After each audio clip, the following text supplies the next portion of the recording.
नमस्कार, मी आशिष जाधव. आजचा सवालमध्ये तुमचं स्वागत आहे. तब्बल 26 वर्षांनंतर स्वतःच्या बळावर भाजपची उत्तर प्रदेशात सत्ता आली. 312 विधानसभेच्या जागा मिळवत भाजपनं निर्विवाद सत्ता मिळवली. तिथं बहुमताचं सरकार बनवलं. मुख्यमंत्रीपदी गोरखनाथ मठाचे महंत योगी आदित्यनाथ यांची निवड केली. त्यांच्या मदतीला 2 उपमुख्यमंत्री सुद्धा दिले. पण योगी आदित्यनाथ यांची मुख्यमंत्रीपदी निवड करून भाजपनं वेगळ्या राजकारणाची चुणूक दाखवलेली आहे. आतापर्यंत सबका साथ सबका विकास असा अजेंडा घेऊन भाजप जात होतं. एकाएकी योगी आदित्यनाथ यांची मुख्यमंत्रीपदी निवड करून ती सुद्धा देशातल्या सर्वात मोठ्या राज्याच्या मुख्यमंत्रीपदी निवड करून भाजपनं 2019 मधल्या ज्या निवडणुका आहेत त्याचं राजकारण कोणत्या दिशेनं जाणार आहे हेही स्पष्ट केलेलं आहे. खरं तर या पुढच्या वर्षभरात गुजरात असेल, मध्य प्रदेश असेल, राजस्थान असेल, छत्तीसगड असेल, या हिंदी बेल्टमधल्या भाजप शासित राज्यांमध्ये निवडणुका आहेत. इथं सबका साथ सबका विकास हा मुद्दा घेऊन पुढे जायचा की हिंदुत्वाचं कार्ड खेळत हिंदुत्वाचा अजेंडा राबवायचा.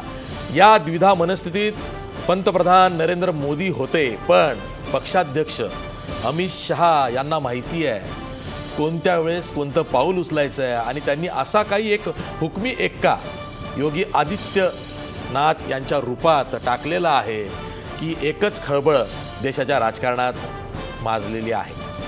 आता सवाल असा उठतोय की योगी आदित्यनाथ हे योग्यतेचे आहेत म्हणून त्यांची निवड झाली की ते कट्टरवादी हिंदुत्ववादी चेहरा आहेत, मुस्लिम विरोधी हिंदुत्ववादी चेहरा आहेत म्हणून त्यांची निवड झाली की काही वेगळाच गेम प्लान योगी आदित्यनाथ यांच्या निवडीमधून भाजपला देशात प्रत्यक्षात आणायचा आहे. अशी वेगवेगळी चर्चा या निमित्तानं सुरू झाली आहे. यावरच आहे आपला आजचा सवाल. आपला आजचा सवाल बघा. योगी आदित्यनाथांना मुख्यमंत्री करून भाजपनं हिंदुत्वाचा अजेंडा रेटलाय का? या आपल्या चर्चेमध्ये काही महत्त्वाचे मुद्दे आहेत ज्यावर आपण चर्चा करणार आहोत. मुद्दा क्रमांक 1,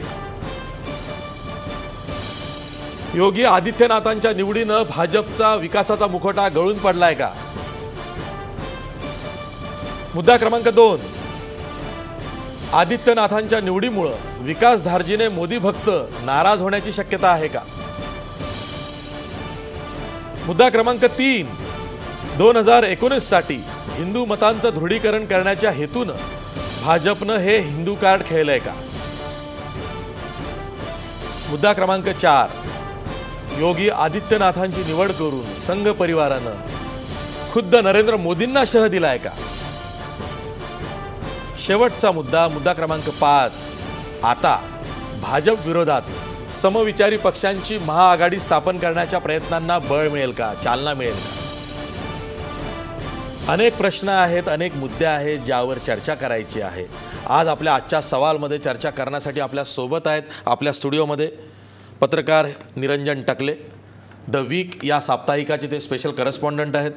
आपल्यासोबत काँग्रेसच्या प्रवक्त्या नीला लिमये आहेत.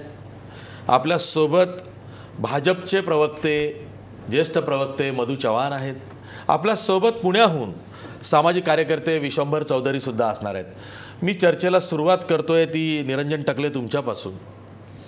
खरं तर योगी आदित्यनाथ यांची निवड ही सर्वांसाठीच आश्चर्यचकित करणारी घटना होती की एकाएकी योगी आदित्यनाथ, तेही जेव्हा उत्तर प्रदेशामध्ये इतकं सॉलिड मॅन्डेट म्हणजे इतकं भारी भरकम जनमत मिळाल्यानंतर तिथं राजनाथ सिंग सारखा एखादा वाकबगार नेता दिल्लीतून जसं पर्रीकरांना गोव्यात पाठवलं तसं त्यांना पाठवलं जाईल किंवा केशवप्रसाद मौर्य जे प्रदेशाध्यक्ष असताना त्यांच्या नेतृत्वात भाजपला तिथं यश मिळालं, त्यांची निवड केली जाईल. योगी आदित्यनाथ यांना मुख्यमंत्रीपदी नेमण्यामागं भाजपची, अमित शहांची, नरेंद्र मोदींची किंवा संघाची काय खेळी आहे? माझ्या मते म्हणजे खरं तर मला आश्चर्य नाही वाटलं. कारण मागे खूप वर्षांपूर्वी गोविंदाचार्य असं म्हटले होते की वाजपेयी हा आमचा मुखवटा आहेत. म्हणजे संघाचा ओरिजिनल अजेंडा राबवण्यासाठीचा तो ओढून घेतलेला एक मुखवटा होता. ज्या वेळेला इतक्या मोठ्या प्रमाणावरती बहुमत मिळालं आहे त्याच वेळेला ही संधी आहे संघाला त्यांचा ओरिजिनल अजेंडा जो काही आहे तो राबवण्याची, तो रेटून नेण्याची. हा आकडा पुन्हा येईल का नाही येईल हे माहीत नाही आहे. त्यामुळे आज इतक्या मोठ्या प्रमाणावरती मॅसिव्ह मॅन्डेट त्यांच्या बाजूला असताना संघ असा प्रयत्न करणार की त्यांचा ओरिजिनल अजेंडा जो काही आहे तो रेटून नेण्यासाठी एक हिंदू हार्डलाईन फेस उत्तर प्रदेशात निर्माण करायची, ज्याचा नंतरच्या ध्रुवीकरणामध्ये पोलरायझेशनमध्ये 2019पर्यंत तो फायदा ओढून नेता येईल अशा अपेक्षेने त्यांना या सर्वात मोठ्या राज्यामध्ये मुख्यमंत्री पदावर नेमायचं हा संघाचा याच्यामधला अजेंडा असणार. निश्चितपणाने हाच अजेंडा अमित शहांचा सुद्धा आणि मोदींचा सुद्धा असणार. कारण की मोदींसाठी जशी 2002 ही गुजरात एक प्रयोगशाळा होती तशी संपूर्ण देशासाठी कदाचित उत्तर प्रदेश ही एक प्रयोगशाळा ठरू शकेल असं त्यांचं गणित असू शकेल. आणि उत्तर प्रदेश ही प्रयोगशाळा कोणासाठी आहे? ही भाजपसाठी, संघासाठी, हिंदूंच्या ध्रुवीकरणाच्या त्यांच्या ओरिजिनल अजेंड्यासाठी ही असू शकेल. आणि त्यासाठी म्हणून एक हिंदू हार्डलाईन फेस द्यायचा जो योगी आदित्यनाथ यांच्यासारखा देता येईल. आणि हे लक्षात घेतलं पाहिजे की देशामधला सर्वाधिक आणि सर्वात गंभीर गुन्हे असलेला मुख्यमंत्री उत्तर प्रदेशला आत्ता मिळालेला आहे. म्हणजे खुनापासून ते सर्व प्रकारचे गुन्हे हे या मुख्यमंत्र्यांच्या विरोधामध्ये नोंदवलेले आहेत. दंगे पसरवणं, हत्येचा प्रयत्न, हत्यार बाळगणं, चिथावणी देणं, धमकी देणं वगैरे. हो. म्हणजे झाकीर नाईकांच्या एका व्हिडिओवरून त्यांच्या विरोधात चिथावणी खोर वक्तव्याचा 153(अ) गुन्हा दाखल झाला. यांच्या विरोधामध्ये अनेक गुन्हे असे दाखल आहेत. पण याबद्दल काहीही म्हणजे भीड न बाळगता त्यांना मुख्यमंत्री पदावरती आता बसवलेलं आहे. आणि येणाऱ्या काळात दिसेलच काय अजेंडा त्यांच्याकडून राबवला जातो. मधु चव्हाण आहेत आपल्यासोबत. मधुभाई, बघा कसं कॉम्बिनेशन आहे. योगी आदित्यनाथ हे ठाकूर आहेत, गोरखपूरच्या गोरखनाथ मठाचे महंत आहेत, त्यांना मुख्यमंत्री केलं. त्यांच्यासोबत 2 डेप्युटी दिले म्हणजे उपमुख्यमंत्री दिले. एक आहे केशवप्रसाद मौर्य, ते मौर्य समाजाचे आहेत म्हणजे ओबीसीचे आहेत. दुसरीकडे दिले आहेत दिनेश शर्मा, ते ब्राह्मण समाजाचे आहेत. म्हणजे कास्ट कॉम्बिनेशनसुद्धा योगी आदित्यनाथ यांच्या निवडीनं भाजपनं जपलेलं आहे. पण प्रश्न असा आहे की जिथं नरेंद्र मोदी यांचे जे मोदी भक्त आहेत ते का आज नरेंद्र मोदींचे भक्त आहेत, तर ते प्रो डेव्हलपमेंटचे भक्त आहेत. म्हणजे त्यांना विकास हवा आहे. सबका साथ सबका विकास या मोदींच्या अजेंड्यावरती भाळलेले ते मोदी भक्त आहेत. ते काहीसे नाराज नाही झाले योगी आदित्यनाथ यांची निवड केल्यामुळे? मला असं वाटतं की लोकशाहीमध्ये आज ज्या चर्चा होत आहेत, आज ज्या विषयाला धरून त्याचं आम्ही स्वागत करतो. सत्तेवर आल्यानंतर वेगवेगळ्या विचारांच्या लोकांचं काय अभिमत आहे आपल्या निवडीबद्दल, आपल्या कृतीबद्दल, हे समजणं हे लोकशाहीने आम्हाला चांगलं राज्य करण्यासाठी आवश्यक आहे. पण ह्या चर्चेचा कवडीचाही उपयोग 5 वर्ष त्या ठिकाणी आम्ही राज्य करताना आमच्यावर होणार नाही आहे. चर्चेचं भान ठेवत असताना त्या ठिकाणी सुमारे 20-21 कोटी जनता वेडी आहे उत्तर प्रदेशातली, असं समजू नये. जर लोकशाही मानत असाल तर मुठभर लोकांनी या देशातले निर्णय घ्यायचे नाही, जनता घेईल. पण त्या मुठभर लोकांच्या मताला अतिशय महत्त्व असतं. पत्रकार असतील, विचारवंत असतील, उद्योगपती असतील, विविध पक्षाचे माननीय राजकारणी असतील, कारण हे विचार करणारी मंडळी असं सामान्य माणूस आपल्या पोटाच्या पाठीमागे असतो. त्यामुळे त्यांच्या विचारांचा आम्ही आदर करतो, करत राहणार.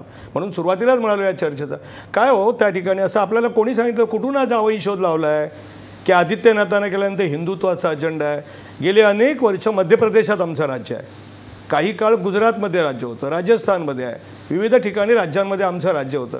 संघाने असा कुठला त्या ठिकाणी हिंदुत्वाचं कार्ड त्या ठिकाणी राबवलं की ज्याच्यामुळे या देशातली जी काही मूलभूत घटनेची चौकटी असेल, जी केशवानंद भारती खटल्यामध्ये तुम्ही घटनेमध्ये बदल करू शकता, पण मूलभूत आहे की धर्मनिरपेक्षता असेल, सर्व धर्मियांना समान वागणूक असेल, सर्वांचा विकास आहे वगैरे वगैरे, ह्याला कुठे आम्ही छेद दिलेला नाही. आणि आता जसं काय ते मंदिरं बांधतच सुटणार आहेत, तिकडे सगळं यज्ञयाग करत सुटणार आहेत. आणि विकास त्यांनी पहिल्याच आपल्या वाक्यात सांगितला की त्या ठिकाणी मोदींनी जो अजेंडा राबवण्याचं ठरलंच आहे.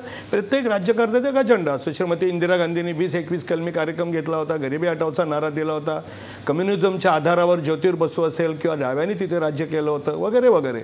आलं लक्षात. तसं त्या ठिकाणी विकास, आणि म्हणूनच आज आपल्याला माहीत असेल की आपण अधिक त्या ठिकाणी ते जाणकार पत्रकार आहेत, सगळे आता आमच्या ताई आहेत, तुम्ही आहात.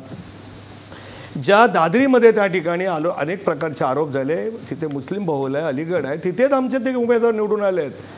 अनेक त्या ठिकाणी जवळजवळ 100 मतदारसंघ असे आहेत की जिथे मुस्लिम बाहुल्य आहे, तिथे 71 जागा आम्हाला मिळालेल्या आहेत भारतीय जनता पार्टीला.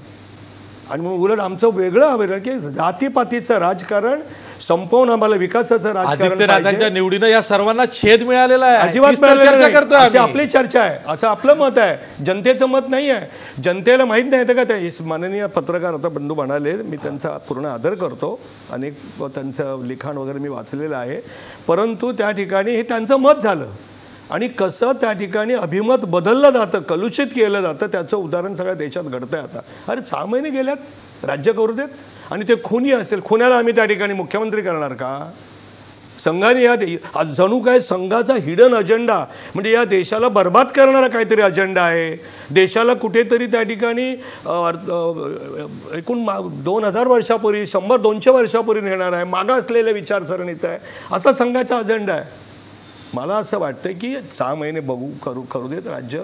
पहिलं आता त्यांनी लाल दिव्याची गाडी सोडलेली आहे, सगळ्या आपल्या आमदारांना, अमरिंदर सिंगने पण सोडली पंजाब. हो, चांगलं केलं ना, चांगली आहे ना. बघा, हळूहळू तुमचं जातीपातीचं राजकारण जे काँग्रेसने केलं, जे अनेकांनी केलं, जे कम्युनिस्टांनी केलं, ते जातीपातीचं राजकारणाला जनता त्या ठिकाणी कंटाळलेली आहे. आज तुम्ही उलट स्वागत केलं पाहिजे की योगी आदित्यनाथ यांच्याबरोबर जे ठाकूर आहेत माझ्या माहितीप्रमाणे आहेतच, हां, नंतर मौर्य आहेत, ओबीसी आहेत, नंतर शर्मा आहेत. उत्तर प्रदेशासारखं सुमारे 20 ते 22 कोटी लोकसंख्या असलेलं राज्य, 80 जागा आहेत तिथे जवळजवळ, तिथे 2 मुख्यमंत्री दिलेले आहेत. ते जातीचं समीकरण, माझी जी अंदाज आहे, जो पक्षात मी 40 वर्ष काम करतोय, जातीचं समीकरण पाळलं पाहिजे का? सर्वांना चांगलं प्रतिनिधित्व दिलं पाहिजे. पण त्याच्याहीपेक्षा मोठं राज्य आहे, माझा असा अंदाज आहे, आणि तो मला असं वाटतं बरोबर असेल, 15-20 दिवसात कळेल. 2 उपमुख्यमंत्री आणि माननीय मुख्यमंत्री 3 जण हा सगळा भूभाग असेल तो प्रशासकीय दृष्ट्या काम करण्याच्या दृष्टीने वाटून घेतील, जे मग आपण जिल्हे वगैरे घेतो. आणि म्हणून मला असं वाटतं की चर्चा करायला काय हरकत नाही, त्या चर्चेचा आम्हाला राज्य करताना फायदाच होईल. तुम्हाला असं म्हणायचं आहे की योगी आदित्यनाथ त्या योग्यतेचे आहेत, म्हणूनच त्यांना मुख्यमंत्रीपद बहाल केलं गेलं? 100%. अयोग्य माणसाला कशाला थेट जातोय विश्वंभर चौधरी यांच्याकडं. विश्वंभर चौधरी, योगी आदित्यनाथ यांचा जर का आपण 1998 पासूनचा इतिहास बघितला, जेव्हापासून ते खासदार आहेत, त्यांची 5वी टर्म आहे सध्या खासदार म्हणून लोकसभेत, तेव्हापासनं त्यांची वक्तव्य असेल, त्यांची एकूणच वागणं बोलणं असेल, कार्यपद्धती असेल, ही मुस्लिम विरोधी कट्टर हिंदुत्ववादी राहिलेली आहे. मग ते लव जिहाद असेल, धर्मांतर असेल, हिंदू विवाह वाहिनीची स्थापना असेल, वेळोवेळी केलेली आक्षेपार्ह वादग्रस्त विधानं असतील, या सर्वांमुळं ते चर्चेत आलेले आहेत. एवढंच नाही तर राम मंदिर वही बनाएंगे याविषयीचं त्यांचं जे वक्तव्य आहे, असं वक्तव्य आहे की सुप्रीम कोर्ट जेव्हा निर्णय करेल तेव्हा करेल, पण त्याआधी असा काही पर्याय आम्ही शोधून काढू की तिथे राम मंदिर लवकरात लवकर बनेल, असं सुद्धा त्यांनी वक्तव्य केलेलं आहे. आणि ह्या सगळ्या गोष्टी विचारात घेता योगी आदित्यनाथ यांची मुख्यमंत्रीपदी निवड करणं हा एक मेसेज देण्याचा प्रकार भाजपनं केला नाही आहे का? एक स्ट्रॉंग मेसेज, हिंदुत्वाचं कार्ड भाजपनं खेळलं नाही आहे का? नक्कीच केला आहे. पण एक म्हणजे आधी मला जेव्हा ह्या गृहस्थांना बघितलेलं आहे चॅनलवर, पेपरमधून, तेव्हा मला असं वाटतं की हिंदू धर्माचं मोठं विकृतीकरणाचा जो अजेंडा आहे, त्यामध्ये हिंदू धर्मच त्यामुळे किती संकुचित हे दाखवते. योगी नावाचा लाभ करणारा माणूस हा कोणत्या तरी दुसऱ्या धर्माचा द्वेष करतो. हे काही हिंदू परंपरा नाही, हिंदू संस्कृती नाही, परंतु हिंदू संस्कृतीला, हिंदू परंपरेला, हिंदू धर्माला आपल्या राजकारणासाठी वळवण्याचा जो व्यापक अजेंडा संघाने 25 पासून हाती घेतला, त्यात असे अनेक योगी, साध्वी असे अनेक निर्माण झाले, ज्याचा हिंदू धर्मातल्या योगींशी, हिंदू धर्मातल्या यांच्याशी काही संबंध नव्हता. जे हिमालयात जाणारे साधू आहेत त्यांच्याशी यांचा कधी काही संबंध नव्हता. हे राजकीय संधी साधले की ते भारतीय जनता पक्षाला मदत करतात, त्याबद्दल भारतीय जनता पक्ष त्यांना सत्ता देतो. आता योगी आदित्यनाथच्या बाबतीत एक गोष्ट आपण लक्षात घेतली पाहिजे. महंत अवैद्यनाथ त्यांना एक परंपरा आहे आणि ती खरं म्हणजे हा गोरखपूरमध्येच अयोध्या येतं आणि त्यामुळे तिथे कायमच भगवेधारी हे तिथे निवडून आले.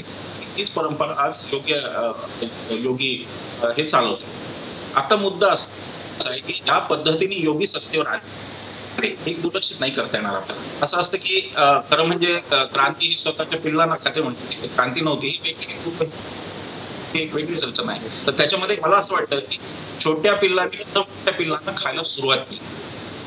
योगी ज्या पद्धतीने त्यांनी लॉबिंग केलं, ज्या पद्धतीने त्यांचे समर्थक योगी योगी ओरडत होते, त्याची तुलना बरोबरच आहे आजच्या लोकसत्तेत जी केली आहे की मोदींचं जे गोव्यामध्ये मोदी मोदी मोदी करत चाललं होतं त्याच्याशी आहे. आणि याचा थेट संबंध हा विश्व हिंदू परिषदेच्या दबावाशी आहे. त्याचा एक अर्थ असाही आहे, म्हणजे जर विकास हा मोदींचा चॉईस असेल आणि योगी हा जर भाजपचा चॉईस असेल तर योगी हा संघाचा चॉईस आहे, योगी हा विश्व हिंदू परिषदेचा चॉईस आहे. हे याच्यातून स्पष्ट आहे. Modi is not in full command हे दाखवणारा एक हा आहे ही गोष्ट, असं आपल्याला एक त्याचं विश्लेषण करतात. दुसरं विश्लेषण त्याचं आपल्याला असं कळेल की ही एक प्रकारे 2 ट्रॅक स्ट्रॅटेजी आहे. 2 ट्रॅक स्ट्रॅटेजी अशासाठी ही आहे की आता विकासाचा अजेंडा हा 3 वर्ष जवळपास फेल गेलेला आहे. या सरकारने जनतेला दाखवावं, ते एक चमत्कृती म्हणून डिमॉनिटायझेशनचं सगळं केलं, त्याच्यातून किती अर्थव्यवस्था मागे गेली, कालचा महाराष्ट्राचा अर्थसंकल्प विकासाचं कुठलाही पुढे जात नाही. आणि म्हणून 1960ची ही विमा आहे, हा इन्शुरन्स उतरवला भारतीय जनता पक्षाने की विकासाचं नाणं जर चाललं नाही तर 18च्या शेवटी राम मंदिरचा मुद्दा देशात आणला जाईल. योगी आहेत तिथे म्हटल्यानंतर तिथे हार्डलाईनर एक आहे बसलेला आणि त्यामुळे एखाद वेळेला केंद्र हे म्हणेल की नाही राज्याच्या मुख्यमंत्र्यांचा हा निर्णय आमचा काही निर्णय नाही. विश्व हिंदू परिषद प्रबळ झाल्याचं हे लक्षण आहे. ठीक आहे विश्वंभर चौधरी, मी पुन्हा तुमच्याकडे येतोय. आवाजात काही तांत्रिक बिघाड आहे, आपण पुन्हा मी तुमच्याकडे येतोय.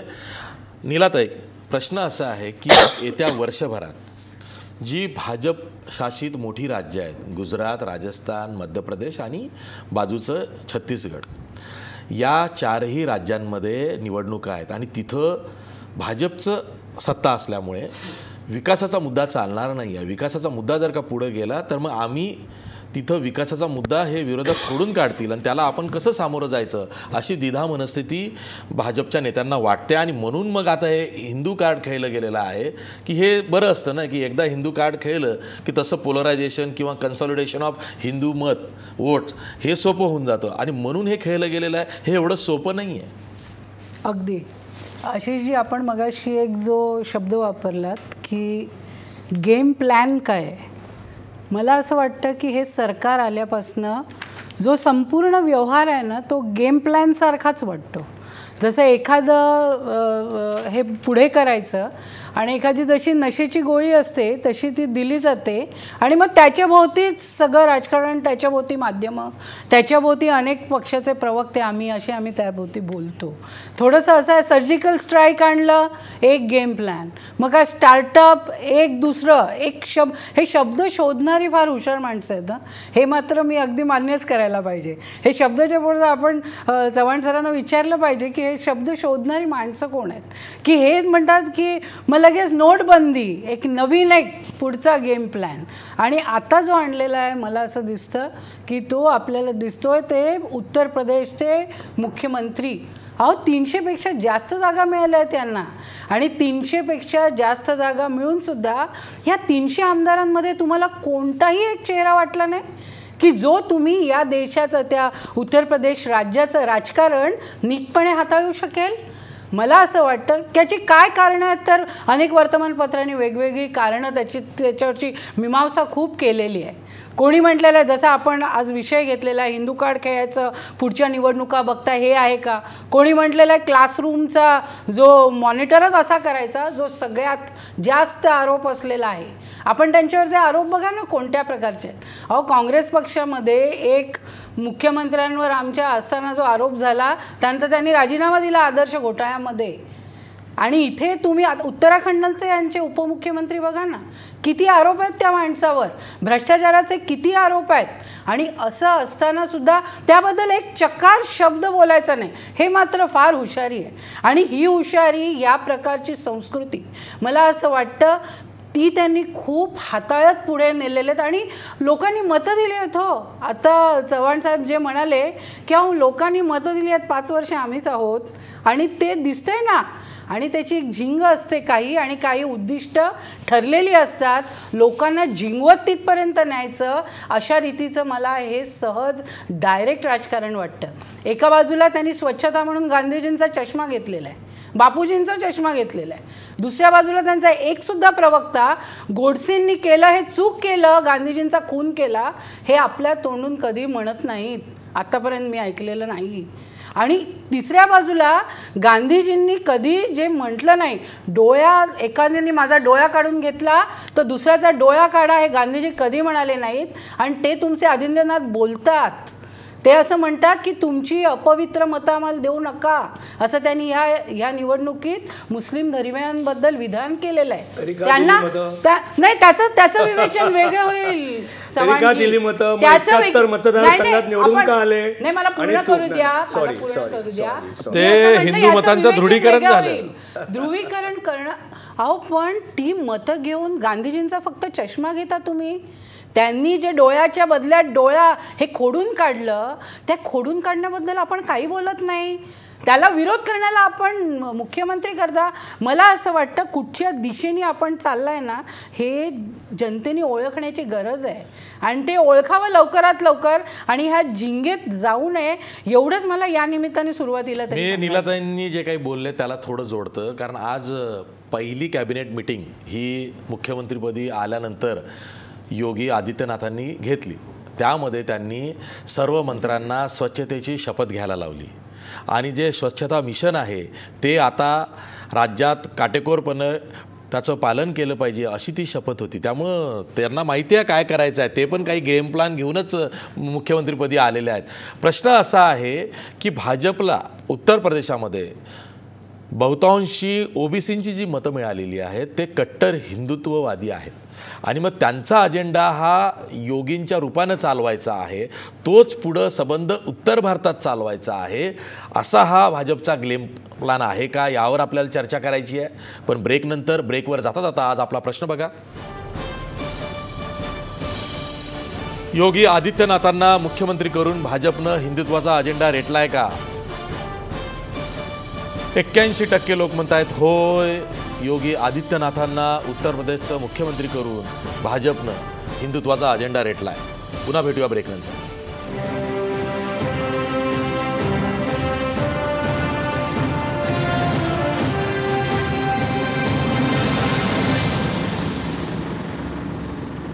ब्रेकनंतर पुन्हा तुमचं स्वागत.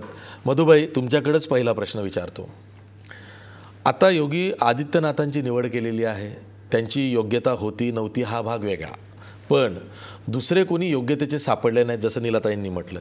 प्रश्न असा आहे की मग आता योगी आदित्यनाथ ही चॉईस कोणाची आहे? ही पंतप्रधान नरेंद्र मोदींची आहे, तुमचे राष्ट्रीय अध्यक्ष अमित शहांची आहे, की संघाची आहे? कारण आज मागोवैद्य पण असं म्हणाले, संघानं दबाव आणल्याची शक्यता नाकारता येत नाही, आणि माहिती अशी आहे की संघाने नाकावर टिचून योगी आदित्यनाथ यांना मुख्यमंत्रीपदी नेमाला लावलं आहे. तुमची माहिती कुठून आली मला माहिती नाही, तुमच्या माहितीबद्दल मला पूर्ण आदर ठेवतो, पण भारतीय जनता पार्टीवर संघ मार्गदर्शन करेल. संघाने त्या ठिकाणी आपल्याला सांगू इच्छितो, म्हणजे लोकांच्या दृष्टीने ब्रिजेश मिश्रा यांना काढा, अटलजींनी सांगितलं नाही काढणार, पण संघानेही सांगितलेलं नव्हतं. संघ आहे त्या ठिकाणी, जसं त्या ठिकाणी भिडे नावाच्या आदरणीय भिडेजी, बाबा भिडे नावाचे महाराष्ट्राचे, संभाजी भिडे, बाबा भिडे, संभाजी भिडे नाशिकचे, सांगलीचे, तर ते वकील होते, गेले आता महाराष्ट्र राष्ट्रीय. ते म्हणायचे संघ, तुम्ही माझ्या बोलण्याचा योग्य अर्थ घेण्याचा पटकन वेगळा अर्थ घेऊन त्या ठिकाणी चर्चेला वेगळं वळण लागेल. संघ काहीही करणार नाही, पण संघ सगळं करेल. संघ काहीही करणार नाही, पण संघ सगळं करेल. याचा अर्थ त्यांना विचारलं, ते म्हणाले संघाचे संस्कार घेतलेली व्यक्ती समाजाच्या राष्ट्रीय जीवनाच्या किंवा समाज जीवनाच्या विविध क्षेत्रात जाऊन काम, कोणी विद्यार्थी परिषदेत जाईल, कोणी राजकारणात जाईल, कोणी विश्व हिंदू परिषदेत जाईल, अन्य. आता एखादा संघाचा स्वयंसेवक त्या ठिकाणी बोलून झाला तर संघ नाही चालवणार, योग्य अयोग्यतेचा विषयच नाही. तुम्ही मगाशी उदाहरण चर्चेमध्ये कोण बोलला मला आठवत नाही, पर्रिकरांना जे पाठवलं गेलं, पाठिंबा देणाऱ्यांनी सांगितलं की पर्रिकरांचं नेतृत्व नेता नेमाल तर आम्ही पाठिंबा देऊ, आणि त्या ठिकाणी मग तो निर्णय घेतला गेला. आता संघामध्ये माझी जी माहिती आहे, मी सुद्धा 40-50 वर्ष संघटनेमध्ये काम करतो जनसंघाच्या काळापासून. इथे त्या ठिकाणी एक पक्ष किंवा एक नेता किंवा एक कुटुंब नाही पक्ष चालवत. भारतामध्ये कम्युनिस्ट पार्टी सोडली तर सगळे एका व्यक्ती किंवा एका कुटुंबाने चालवलेले पक्ष आहेत. भारतीय जनता पक्ष आदरणीय नरेंद्र मोदीजी असतील, आत्ता अमित शहाजी असतील, श्रद्धेय अटलजी असतील, लालकृष्ण अडवाणी असतील, त्यांच्या शब्दाला मान आहे, परंतु ते सगळ्यांना विचारविनिमय करून त्या ठिकाणी घेतलेला निर्णय आहे. कोणी एकाने घेतलेला निर्णय नाही आहे, हा सगळ्यांनी घेतलेला निर्णय आहे. अलग लक्षामध्ये. आणि संघ आम्ही काही लपवून ठेवलेलं नाही. संघ, वी आर फ्रॉम संघ स्कूल ऑफ थॉट, परंतु सगळं संघाचा आम्हाला इथे अभिप्रेत नाही आहे.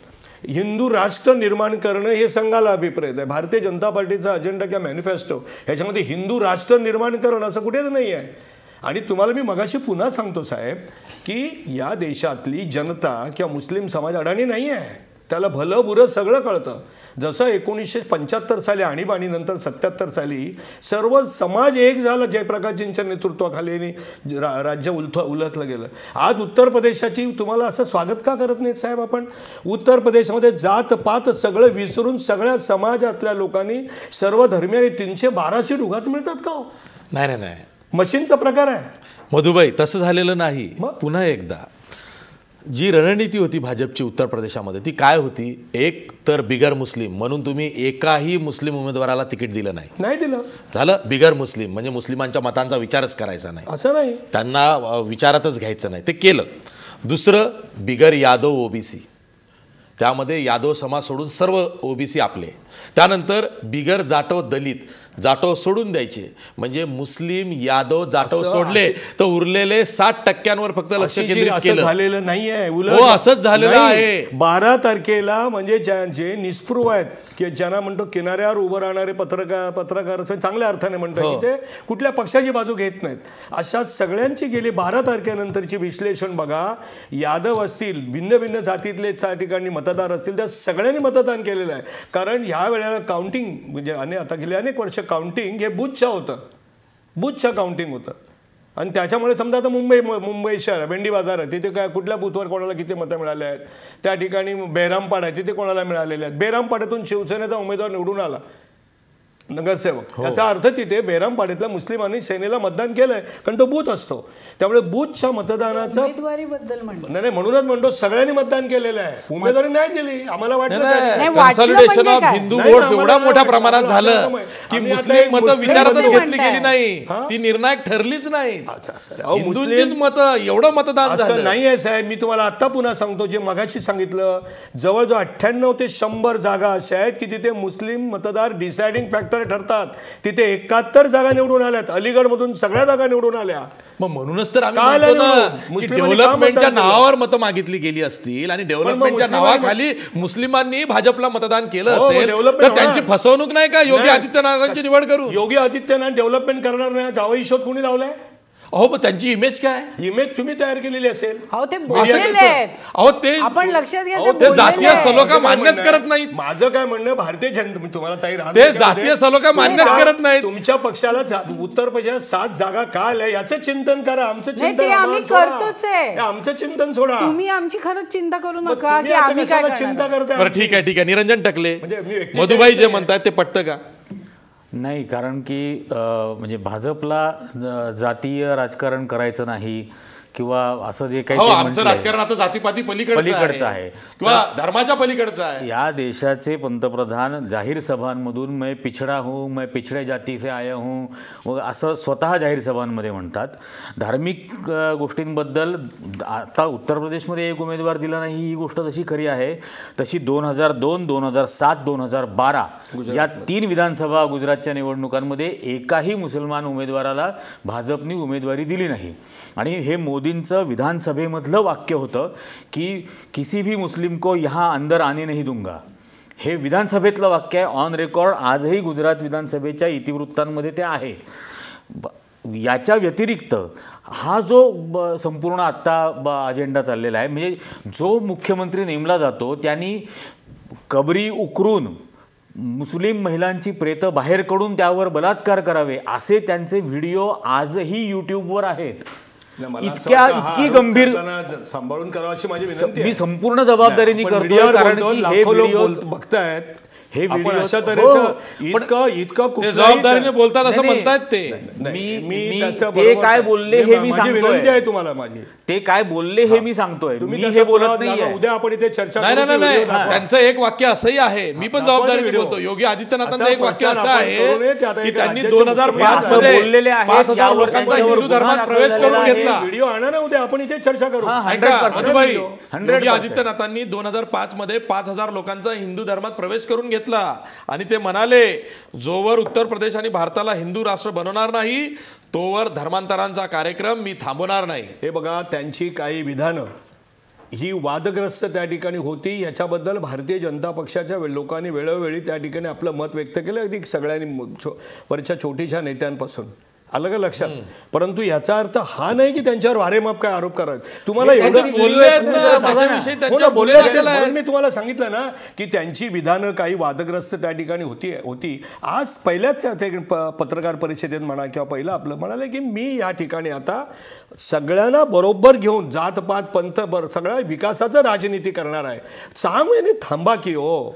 असं कसं तुम्ही लगेच त्या ठिकाणी एवढी पार्श्वभूमी त्यांची असताना तुम्ही विसरा कसं म्हणताय? कुठली केलं असेल भारतीय जनता पक्षाला वाटलं की आमदार 321 लोकांनी आम्हाला. अरे पण तुम्ही जनतेवरती आणलं ना, त्यांना वर आणलं ना, जनतेवर लादलंय ना. हो, पण आम्हाला एवढी काळजी नाही का जाधवजी? आम्हाला एवढी डेप्युटी दिले.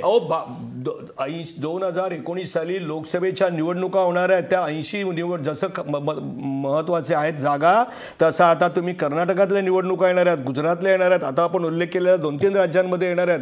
भारतीय जनता पक्षाचे नेते एवढे राजकीय दृष्ट्या अपरिपक्व नाही आहेत की कुठल्या तरी माणसाची चुकीची निवड करावी की ज्याचे भाजपच्या डिक्लाईनला सुरुवात होईल. नाही ना, हुशारीनं हा निर्णय झालेला आहे. मग हुशारीचा गेम प्लॅन खूप मोठा आहे, तुमच्या आमच्या चर्चेच्या आवाक्याच्या पलीकडचा. या देशाला बलशाली करणं हा आमचा गेम प्लॅन आहे. बरं ठीक आहे, मी थेट जातोय विश्वंभर चौधरी यांच्याकडे पुण्याला फोनलाईनवर. विश्वंभर चौधरी, जसं मधू चव्हाण म्हणतायत की त्यांची पार्श्वभूमी आता विसरा, एकदा निर्णय झालेला आहे, त्यांनी मुख्यमंत्री पदाची शपथ घेतली आहे, त्यामुळे योगी आदित्यनाथ यांना काम करू द्या. 6 महिने बघा ते कसा सबका साथ सबका विकास करतात. ते हे पटतं का? नाही, आपला मूळ मुद्दा काय आहे? मूळ मुद्दा असा आहे की त्यांनी घटनेद्वारे मुख्यमंत्र्याची शपथ घेतली. मुख्यमंत्री जे झाले त्याला कारण संविधान आहे, त्याला काही अयोध्येतला राम जिम्मेदार नाही, त्याला संविधान कारण आहे की संविधानाने त्यांनी शपथ घेतली आणि ते मुख्यमंत्री झाले. आता प्रश्न असा आहे की ज्या संविधानाची त्यांनी शपथ घेतली त्या संविधानावर त्यांचा विश्वास आहे असं दाखवणारा कुठलाही पुरावा आपल्याकडे उपलब्ध नाही. जो माणूस इतका जातीवादी बोलतो मुसलमानांच्या बद्दल असो आणि ज्याला धर्मनिरपेक्षता सेक्युलरिझमच मान्य नाही. आज भारतीय जनता पक्षाची अडचण अशी आहे की त्यांना सेक्युलरिझम मान्य नाही, परंतु त्यांना तो घटनेतून काढता येत नाही. मग त्याला ते फाटे फोडतात, सुडो सेक्युलरिझम, अमुक. मुद्दा महत्वाचा आहे की ज्या असा माणूस तुम्हाला सापडला नाही का की ज्याचा घटनेवर विश्वास आहे त्याला मुख्यमंत्री करावा. बरं, योगी एवढे जर पॉप्युलर होते, भयंकर पॉप्युलर होते, तर तुम्ही त्यांचं नाव आधी का जाहीर नाही केलं हाही मुद्दा येतो ना.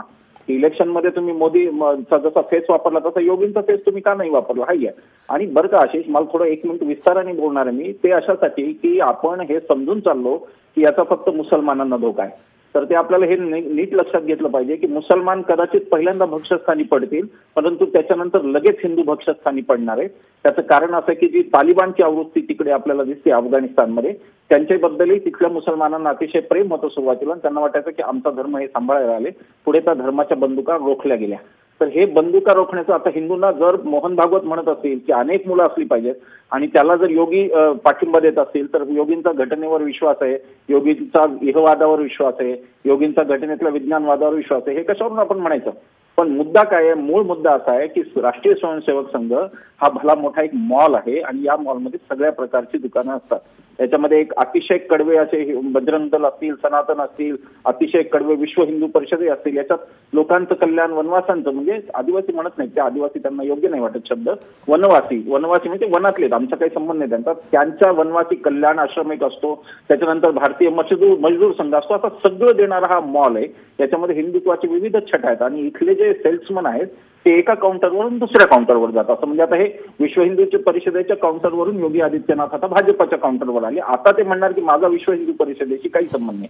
कदाचित उद्या संघाचं अधिकारिक विधान येईल की त्यांचा काही जर योगी वादग्रस्त विधान करतील तर संघ ते झुरळासारखं त्यांना झटकून म्हणजे आमचा काही संबंधच नाही. ते मधु चव्हाण साहेब जे अतिशय योग्य बोलले की ते काहीच करत नाहीत म्हणून ते सगळं काही करतात, फक्त ते पडद्यामागे राहून करतात. संघाला स्वतः थेट म्हणायचं नाहीये, राजकारणात येतो आम्ही, पण संघाला भारतीय जनता पक्ष म्हणजे मला एक फक्त म्हणायचं असं, मधु चव्हाण साहेबांनी त्याच्यावर विचार करावा की पूर्वी आमच्या सारख्यांना भाजपा ही संघाची एक शाखा वाटायची, राजकीय शाखा. आता आम्हाला संघ ही भाजपाची सांस्कृतिक शाखा वाटते, जी संपूर्णपणे भाजपाला डेडिकेटेड आहे. भाजपाच्या राजकारणाभोवती त्यांचं आता बघा तुम्ही, चाल चरित्र चेहरा या लोकांनी किती उद्घोष केला. दीनदयाल उपाध्याय यांचं नाव काय, कोणाचं नाव काय, काय चाल चरित्र चेहरा राहिला. तुम्हाला किती क्रिमिनल्स दाखवू मी मुंबई महापालिकेत तुम्ही निवडून आणलेले, तुम्हाला किती क्रिमिनल्स दाखवू मी पुणे महापालिकेत निवडून आणलेले. तेव्हा हे सगळं आहे ते फक्त आणि फक्त सर्व देवम नमस्कारम केशवम प्रतिगच्छती, जास्त ते केशव ते त्यांचे संस्थापक आहेत. तर केशवम प्रतिगच्छती इथे भाजपम प्रतिगच्छती, राजकारणम प्रतिगच्छती. त्याच्यामुळे संघाला आता मी संघ ही सांस्कृतिक संघटने भाजपात त्यातून येतो हे मी मानायला तयार नाही. मी असं म्हणतो की भारतीय जनता पक्षाचा सांस्कृतिक प्रचार करणारी एक यंत्रणा असं आता सध्या संघाचं दुय्यम स्थान आहे. आणि आता ही विश्व हिंदू परिषदेने जर याच्यावरती तिसरा स्वतःचा मुकुट चढवला असेल तर आता हे राजकारण इंटरेस्टिंग अशासाठी आहे की विश्व हिंदू परिषदेचा कडवावाद आणि विकासवाद याचा कधी मेळ बसणं शक्य नाही. आणि दुसऱ्या पातळीला आपल्याला हेही पाहिलं पाहिजे की या मॉलमधून आता जे काही प्रोडक्शन येणार आहे, हा मॉल इथे सेल्समनही बदलतात आणि मालही बदलतो. कधी कधी भारतीय जनता पक्षाच्या दुकानात जास्त झालेला माल ते संघाच्या दुकानात ठेवतात टेम्पररीली, पण धाड पडली तर संघ म्हणतो हा माल आमचा नाहीच आहे, हा भारतीय जनता पक्षाचा माल आहे. तर ही जी काही रचना आहे तर ही किती पुढे जाते. आणि खरं आणि एक गोष्ट स्पष्ट अशी, मी थोडं करेक्शन करतो मगाशी ते बोलण्यात, यांनी फक्त उत्तर प्रदेशमध्ये मुसलमान उमेदवार दिला असं नव्हतं बरं का. यांनी 5 राज्यात इलेक्शन झाल्या, तिथं एकही मुसलमान यांनी उमेदवार दिला नव्हता. आणि दुसरीकडे सबका साथ सबका विकास ही घोषणा पण आहे. आणि चव्हाण साहेब जे म्हणतात ना की आम्ही निवडून बरोबर आहे, निवडून आला त्याचं कारण सेक्युलर फोर्सेस 2 ठिकाणी विभागलेले होते, बसपामध्ये आणि ह्याच्यामध्ये. आणि ते जर झालं असतं तर कदाचित तुम्हाला बिहार सारखं पण चित्र दिसत असलं, जिथे बिहारमध्ये 1-to-1 लढाई झाल्यानंतर भारतीय जनता पक्ष हरला. तेव्हा अरिथमॅटिक जे असतं राजकारणाचं जे अंकगणित असतं ते अंकगणित म्हणजे विचारांना आमच्या लोक आता सरावले, आमचा विचार लोकांना आवडू लागला, असं ज्यांनी देशात समज करून घेतला त्यांचा भ्रमनिराश झालेला आहे. कारण जरी संघन भाजपा स्वतःला वेगवेगळे ठेवू पाहत असले तरी लोक त्यांना तसं ठेवत नाहीत. आणि दुसरी गोष्ट ही पण बरोबर आहे की या देशातले लोक नेहमीच राजकारणात म्हणजे पक्ष निवडून येणारा पक्ष आणि त्याचे इझम्स याच्यामध्ये लोक आता फरक करायला लागलेले, हे त्याचं खरं रहस्य असं मला वाटतं. ठीक आहे मधुभाई, तुम्हाला काय म्हणायचं? मला असं म्हणायचं चौधरी साहेब, आपण सगळं विश्लेषण केलेलं आहे तरी सुद्धा संघाचा विस्तार होतोय.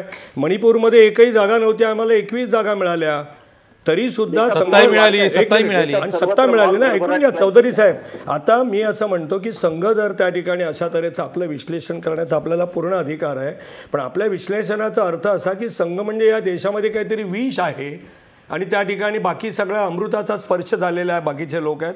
मग त्या अमृताच्या स्पर्शाला लोकांनी स्वतःचा स्वीकारून त्या ठिकाणी का मोठं केलं नाही, का ते सगळे पक्ष संपत गेले, का संघ त्या ठिकाणी दिवसेंदिवस वाढतोय, का भारतीय जनता पक्ष वाढतोय. आपण म्हणता की आपलं हे वाक्य मला खरं म्हणजे आपलं तोंडून आलं त्यामुळे मला वाईट वाटतं. दुसऱ्या कोणी केलं असतं ते मला वाईट वाटलं नसतं, कारण आपण सम्यक विचार करणारे आहात की आता हळूहळू मुसलमानांचा बळी जाईल. आणि हेच सांगितलं गेलं गुजरातमध्ये. गुजरातच्या 3 निवडणुकांमध्ये जे सुरत असेल किंवा अन्य मुस्लिम बाहुल्य असेल तिथे एकही मुस्लिम उमेदवार न देता आणि मुस्लिम उमेदवार दिला, जसा आदिवासी मंत्री केला की आदिवासीचं कल्याण होईल, महिला मंत्री केले की महिला कल्याण होईल, असं मुस्लिम मंत्री केलं की मुस्लिम कल्याण होईल, असं एक झालं. असं कधी होत नाही. परंतु मग आदिवासीच्या खात्यात आदिवासी मंत्री का द्यायचा, तर त्यांनी ते दुःख भोगलेलं आहे. महिलांना त्या ठिकाणी महिला कल्याणाचं खातं का द्यायचं, त्या महिलेला त्या महिलांच्या एकूण सुखदुःखाची जाणीव असते. परंतु महिला त्या ठिकाणी झाली बालकल्याण म्हणून सगळ्या बालकांचा विकास होईल असं काही नाही. मुस्लिमाला त्या ठिकाणी आपण उमेदवारी दिली म्हणून मुस्लिमांचं भलं होईल असं काही नाही. एखादं हिंदू सुद्धा मुस्लिमांचं भलं करू शकतो मुस्लिम एरियाचं. त्यामुळे मला असं वाटतंय की मग मध्य प्रदेशामध्ये मुसलमानांना किती बळी गेले, राजस्थानमध्ये किती गेले, छत्तीसगडमध्ये किती गेले, अन्य राज्यांमध्ये किती गेले, गुजरातमध्ये 15 वर्ष काय झालं, असं कधी होणार नाही. आणि या देशातल्या 20-22 कोटी मुस्लिमांना बाजूला ठेवून भारतीय जनता पक्ष देशावर राज्य करू शकेल असं आम्हाला कधीही वाटत नाही. राष्ट्रीय प्रवाहात त्यांनी यावं, जे नाही आहे त्यांनी सगळे राष्ट्रीय प्रवाहात नाही आहे. राष्ट्रीय प्रवाहात यावं म्हणून तिकीट नाकारलं जाते का त्यांना? राष्ट्रीय प्रवाहात मुस्लिमांना बाजूला ठेवून या देशात राज्य आम्ही करू शकू असं आम्हाला कधी वाटत नाही. ते या देशाचे हिंदू जेवढे अधिकारी आहेत तेवढेच या देशावर प्रेम करणारे मुस्लिम बंधू. ठीक आहे पण मधुभाई प्रश्न असा आहे ना की जो सबका साथ सबका विकास म्हणत तुम्ही विकासाचा अजेंडा घेऊन पुढे चालला होतात, लोकांचा विश्वास बसत होता, तुमच्या भाषेत सांगायचं तर मुस्लिमांचाही विश्वास बसला होता, त्यांनी तुम्हाला भरभरून मतं दिली. मग अशांना एका फटक्यात तुम्ही बाजूला सारलं आणि हा कट्टर हिंदुत्ववादी चेहरा त्यांच्यावर लादला. असं काही नाही आहे. कट्टर हिंदुत्व त्यांची मी पुन्हा सांगतो काही विधानं वादग्रस्त होती, आता मुख्यमंत्री केले आहेत. भारतीय जनता पक्षाने विचारपूर्वक त्यांनी पहिल्याच भाषणात सांगितलं असं की मी आता सगळं उत्तर प्रदेशामध्ये मुस्लिमांना सगळे अधिकार काढून घेईन, हिंदूंना अधिकार देईन, सगळे घाट बांधेन, मंदिरं बांधेन, राम मंदिर असं निर्माण करेन, असं काही नाही. मागोवैद्य बोलले, माननीय मागोवैद्य जे बोलले असतील त्यांचं ते मत आहे. संघ भारतीय जनता पक्ष चालवत नाही.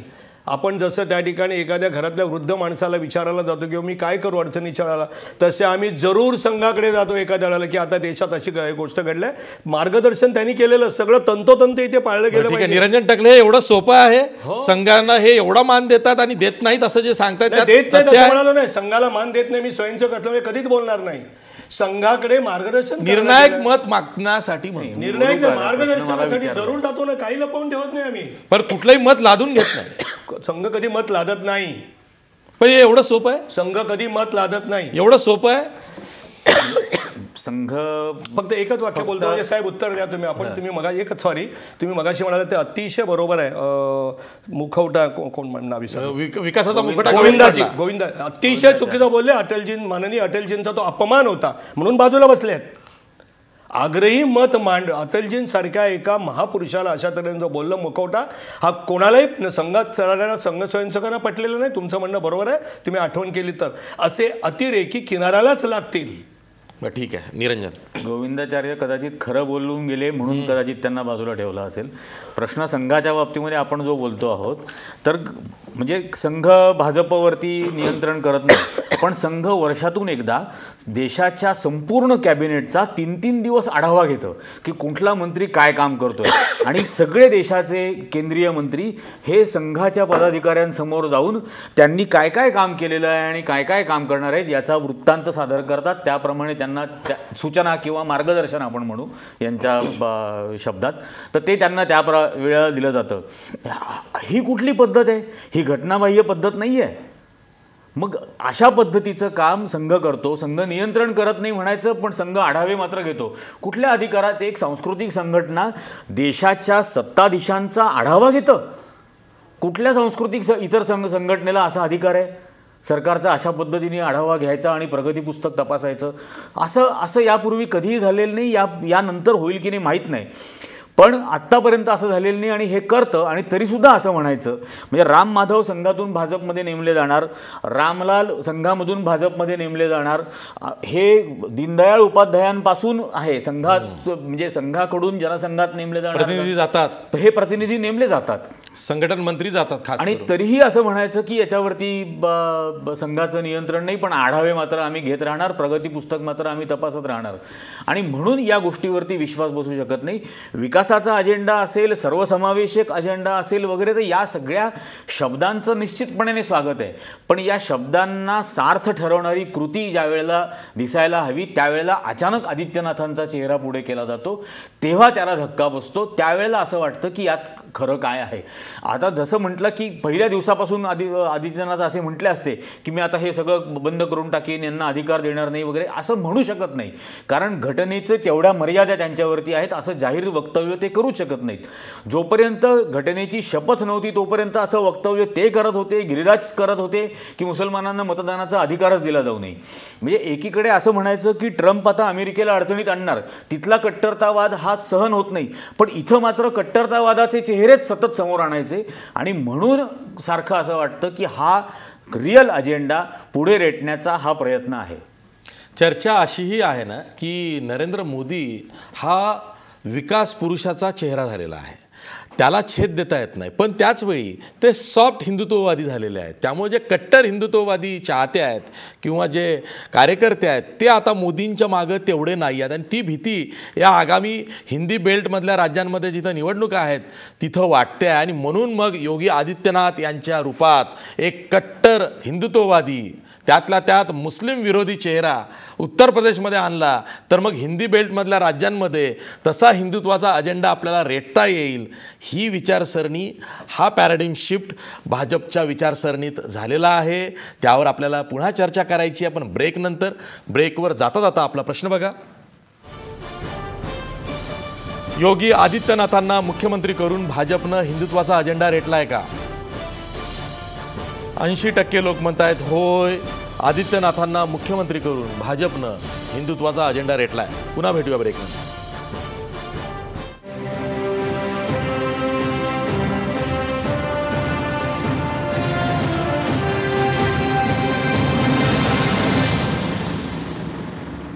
ब्रेकनंतर पुन्हा तुमचं स्वागत. मी पुन्हा जातोय पुण्याला विश्वंभर चौधरी यांच्याकडं. विश्वंभर चौधरी, उत्तर प्रदेशमधली निवडणूक ही खूप इंटरेस्टिंग होती या अर्थानं की 7 टप्प्यांमध्ये ही निवडणूक झाली.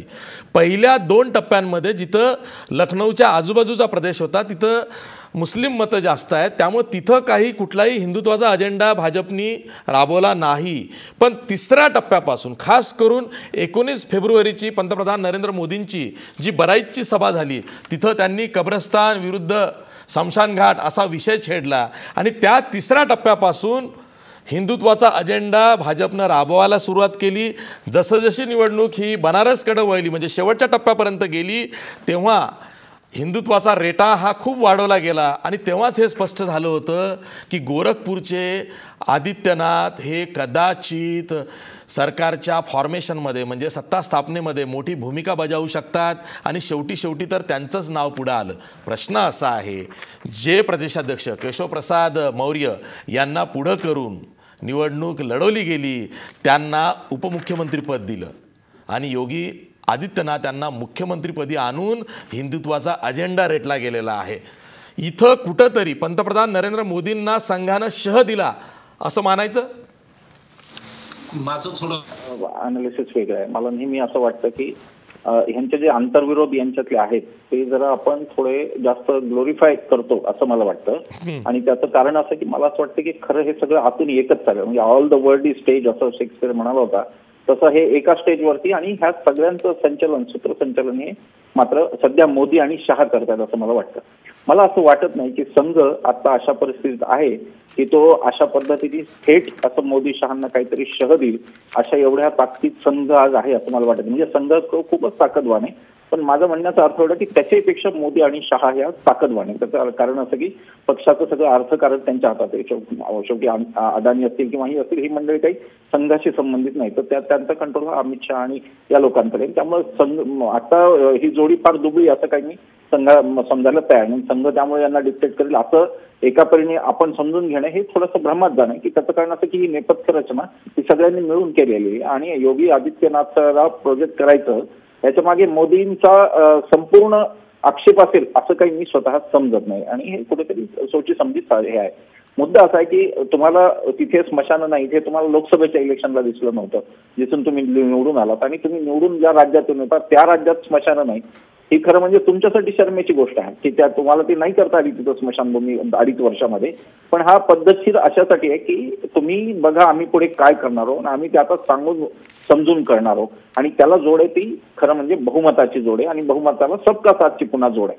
आता यामध्ये असा प्रश्न असं आपला जो मूळ मुद्दा होता तो असा होता की खरोखर सुशिक्षित समाज यापासून बाजूला जाईल का, तर मला वाटत नाही तो जाईल म्हणून. कारण आपला इथला सुशिक्षित समाज हा लाटेवर तरंगणारा आहे आणि सगळ्यात महत्वाचं जिंकतो कोण याच्यात त्याला खूप रस असतो. त्याला असं वाटतं की चांगल्या उमेदवाराला दिलं तर माझं मत बाद होईल का. इथं जितकी सुशिक्षितांमध्ये जिथं एवढं बुद्धी दारिद्र्य आहे तिथं आपण अशी काही कल्पना करू शकत नाही की त्याच्यामुळे त्यांच्यातले जे काही चांगले लोक आहेत ते उठाव करतील आणि ते म्हणतील की तुम्ही काय धर्माचं आणलं. मुद्दा खरा त्याच्या पुढचा खरा हा मुद्दा आहे की अयोध्येत राम मंदिर होईल का नाही हा मुद्दा त्यांना 19 साली आडवा येणार आहे आणि 19 साली त्यांना या प्रश्नाचं उत्तर द्यावं लागणार आहे. जे हिंदू हार्डलाईनर आहेत त्यांना, हिंदूंमधले जे उजवे आहेत त्यांना, किंवा तुम्ही राम मंदिर करणार होता त्याचं काय झालं आणि त्याचा फायदा शिवसेनेसारखे पक्ष इतर ठिकाणचे घेऊ शकतात. तर हिंदू लाईन ही स्वतःच्या हातात जाऊ नये, स्वतःच्या हातातून बाहेर सरकू नये. ती थोडीफार सरकताना दिसली, कारण मोदींना बोलायची ती सोय नव्हती. मोदी जर हिंदुत्वाचं बोलले असते तर देशात मोदी कधीच निवडून आले नसते. त्याचं कारण असं आहे की 15% मतं ही परंपरेने यांना हिंदुत्ववाद्यांची मतं आहेत. बाकी 31% आता जी मोदींना पडली त्याच्यामध्ये 16% हे विकासाच्या ज्या थापा मारल्या होत्या, जे प्रचार दौरे घेऊन सांगितलं होतं की आम्ही भयंकर काहीतरी करणार आहोत, त्याला बोललेली. खरं म्हणजे काँग्रेसचा वेडेपणा जो होता, काँग्रेसने जी व्हॅक्युम तयार केली देशामध्ये, काँग्रेसच्या त्या वेडेपणामुळे आलेली ही 16% मतं ही शिफ्ट झालेली मतं होती. आणि त्यामुळे मला असं वाटतं की हार्ड हिंदू लाईन घेऊन जर कोणी जात असेल तर 15%च्या वर मतं नाही मिळेल. म्हणून त्यांनी ती चतुराईने काढली नाही आणि त्यांनी दुसऱ्या टप्प्यात, तिसऱ्या टप्प्यात त्यांनी ह्या एकच खरं म्हणजे मोदींनी एकच स्टेटमेंट केलं, पण ते पुरेसं असतं. अजून एक आशिष आपल्याला फार महत्वाची गोष्ट सांगितली पाहिजे की मोदींचं पत्र घेऊन 1600 संघ स्वयंसेवक हे घरोघरी गेले अशी एक बातमी होती. आता संघाने हे म्हणूच नाही, म्हणजे आता हे माझ्यासारख्याला तर हसूच येईल ऐकून की आमचा त्यांचा काही संबंध नसतो. बूथवर सुद्धा मॅनेजमेंट संघाचे कार्यकर्ते करतात. बूथ मॅनेजमेंट कोण करतं? भाजपकडे काय काढणार आहे मला सांगा. बूथ मॅनेजमेंट पण संघावाले करतात, स्लिपा संघावाले वाटतात, निवडणुकीच्या प्रक्रियेत संघवाले करतात. फक्त एवढं आहे की ते सांगायला सांगतात की आमचा त्यांचा काही संबंध नाही. ही त्यांची नीतीच आहे असं मला वाटतं. नीलाताई, पण तुम्ही थोडंसं अदरवाईज घ्या ना. म्हणजे योगी आदित्यनाथ यांच्या निवडीमुळं आता समविचारी पक्ष एकत्र येऊन महाआघाडी भाजप विरोधात स्थापन करू शकतात. त्या संधीचं तुम्ही सोनं करा ना, की तुमचा पक्ष कोमातच आहे.